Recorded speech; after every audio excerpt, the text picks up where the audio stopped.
Australian bullroarer. Whoa! And it's a little dangerous, and I wouldn't suggest you use it inside. Australian bullroarer. The Aborigines in Australia use this both as music and as a form of communication. As you saw in the previous demonstration, it can get kind of loud. And what you do with this is you go and you have to twist this. I didn't know it until I saw another YouTube. You have to twist it, and then you start it going in a circle, and it just makes that noise. Now, these things aren't just used by the Aboriginal tribes in Australia. You find this all over the world in a lot of primitive tribes. They've even found artifacts, similar things in Ukraine from 18,000 years ago. So this was like the didgeridoo. It's one of the first instruments, you might say, that was ever created.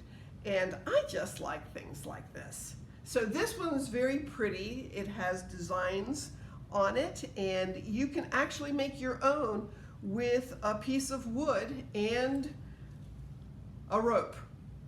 All right, that's it.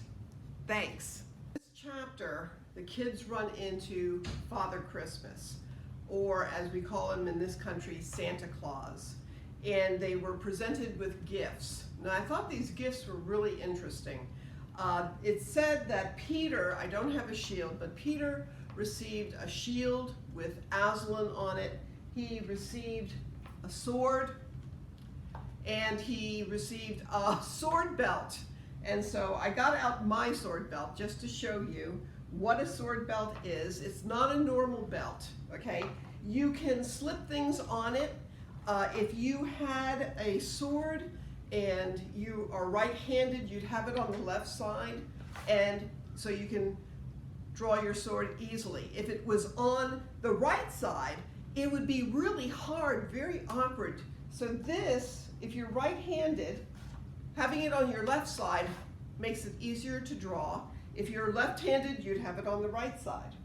Anyway, I thought what was interesting was, here was Peter, and I'm going to take off the sword belt. And if you notice, there's no buckle. Not really. You just have a loop, and so you just tie it on. And I'm going to tell you a little bit about the sword I just drew, because the sword I just drew is not in the story of Narnia. This is a Spartan Laconia. This is from Greece, about 500 BC, 500 years before Christ was born. And this was used by one of the Greek tribes called the Spartans. I like it. It's a very nice size. It's very easy to handle, especially for a woman, and it's pretty. I love the leaf-shaped blade. Okay, now what Peter received, though, is you have tools. And I liked that Father Christmas called them tools, because we all get gifts from God.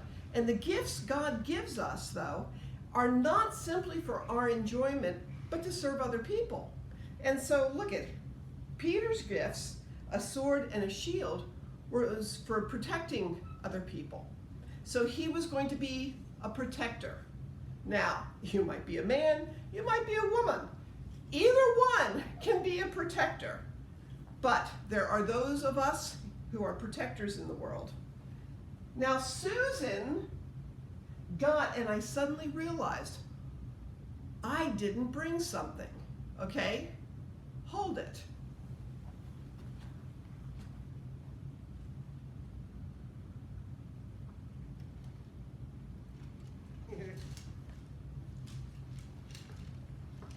And if you think I have an interesting house, I do. Susan got a bow, and she got a quiver of arrows. Now, what's interesting is her main job was not to protect. Her main job was to have a horn. Now, if you look at this horn, she got a small ivory horn. So it is very small, white, carved horn. This is not. This is a horn that Vikings would use, the German tribes would use. It's made out of a bull's horn.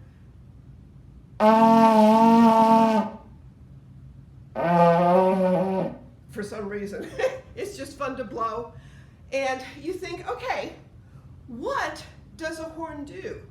Well, a horn alerts people. A horn communicates something. When you blow the horn, unless you are in a band, if you were blowing a horn in battle, it told people something. You would use horn signals to tell where different troops would have to go, or what was the next move, or retreat. They would blow retreat, or they would blow forward, attack. And so horns were for communication. You learned things. They saved people's lives by telling them what was coming and do this quickly. So you have communicators. Then the last thing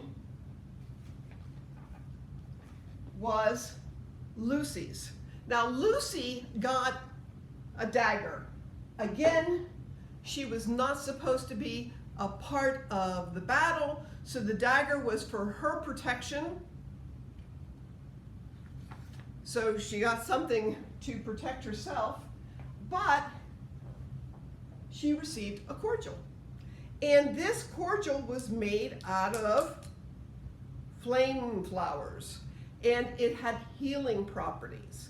And so you see that these 3 kids received gifts. Peter the protector, Susan was the communicator, and Lucy was the healer. And those are the kind of gifts. I mean, there's other gifts God gives us, and each one of us has been given a gift to use not just for ourselves, but for other people. So, what is God making you? A protector, a communicator, or a healer? Think about it.